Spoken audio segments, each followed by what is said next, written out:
অন্তর্বর্তীকালীন সরকার ডক্টর ইউনূসের উপদেষ্টা brigadier M Sakhawat Hossain doctor ইউনূসের অন্তর্বর্তীকালীন সরকারের গোপন রহস্য প্রকাশ করেছেন। কি সেই গোপন রহস্য?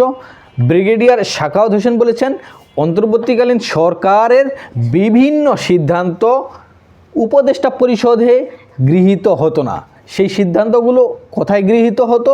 সরকারের ভেতরে একটি কিচেন ক্যাবিনেট বা প্রভাবশালী মহলের অস্তিত্বের প্রতি তিনি ইঙ্গিত করেছেন। ব্রিগেডিয়ার সাখাওয়াত হোসেন বুঝাতে যাচ্ছেন যে অন্তর্বর্তীকালীন সরকার যেসব সিদ্ধান্ত নিত তার বেশিরভাগই যেগুলো গুরুত্বপূর্ণ সিদ্ধান্ত, সেই গুরুত্বপূর্ণ সিদ্ধান্তগুলো ক্যাবিনেট বৈঠকে, উপদেষ্টা পরিষদ বৈঠকে আলোচনা হওয়ার আগেই অন্য কোথাও থেকে সেই সিদ্ধান্তগুলো গৃহীত হতো।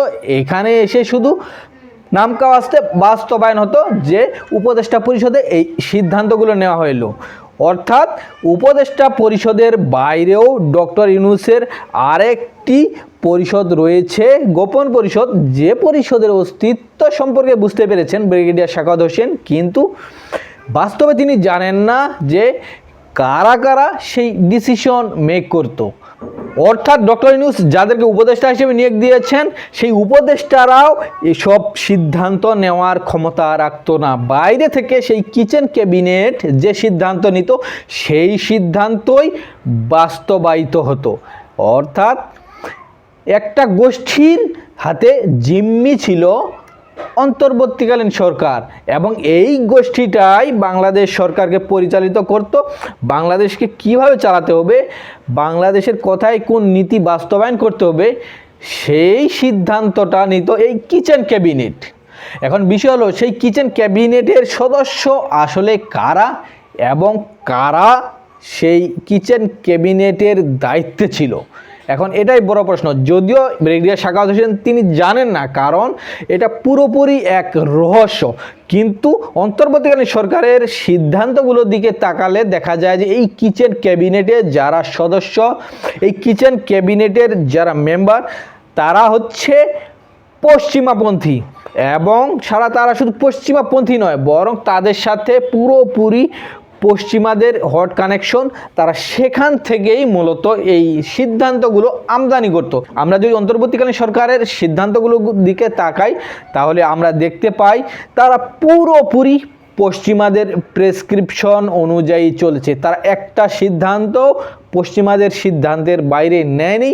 এমনকি পশ্চিমাদের যেসব আকাম কুকাম আছে সেই আকাম কুকামগুলো বাংলাদেশে বাস্তবায়ন করতে চেয়েছিল, বাংলাদেশের আইনে এগুলো বৈধতা দিতে চেয়েছিল। আমরা যদি অন্তর্বর্তীকালীন সরকারের সিদ্ধান্তগুলোর দিকে তাকাই তাহলে আমরা বুঝতে পারি এই কিচেন ক্যাবিনেট আসলে কোথা থেকে এই সিদ্ধান্তগুলো নিত।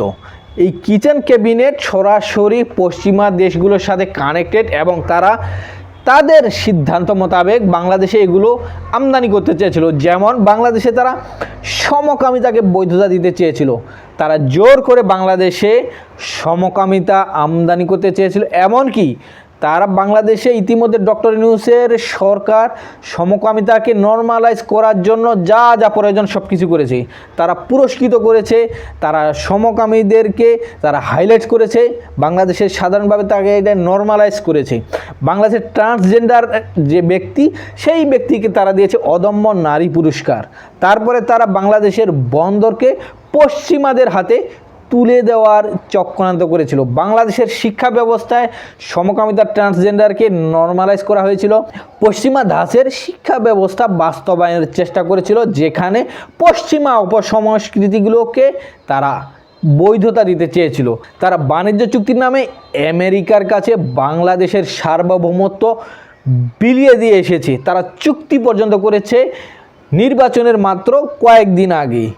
তারপরে তারা পতিতাদেরকে তারা অনুদান দিয়েছে, পতিতাদেরকে তারা স্বীকৃতি দিয়েছে।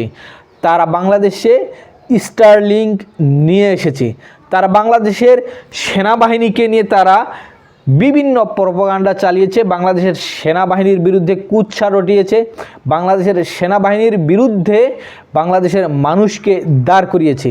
তারা গণভোটের নামে বাংলাদেশে ভুং ভাং জিনিসকে তারা বাস্তবায়ন করতে চেয়েছে।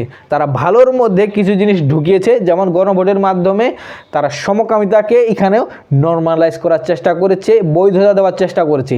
কিন্তু তারা এটা প্রকাশও করেনি যে এই গণভোটে কি কি বিষয় বাস্তবায়ন হবে যদি হাঁ ভোট জয়ী হয়।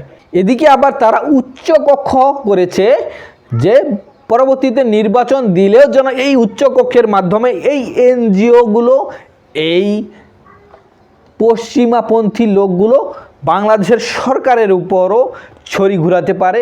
তারা বাংলাদেশের রাজনৈতিকভাবে যে সরকার আসবে তাদের উপর তাদের ক্ষমতা বিস্তার করবে এই উচ্চকক্ষের মাধ্যমে। এই হচ্ছে মূল বিষয়। অর্থাৎ বাংলাদেশের অন্তর্বর্তীকালীন সরকার এমন কিছু করেছে বা সব কিছুই ছিল মূলত পশ্চিমাদের প্রেসক্রিপশন অনুযায়ী।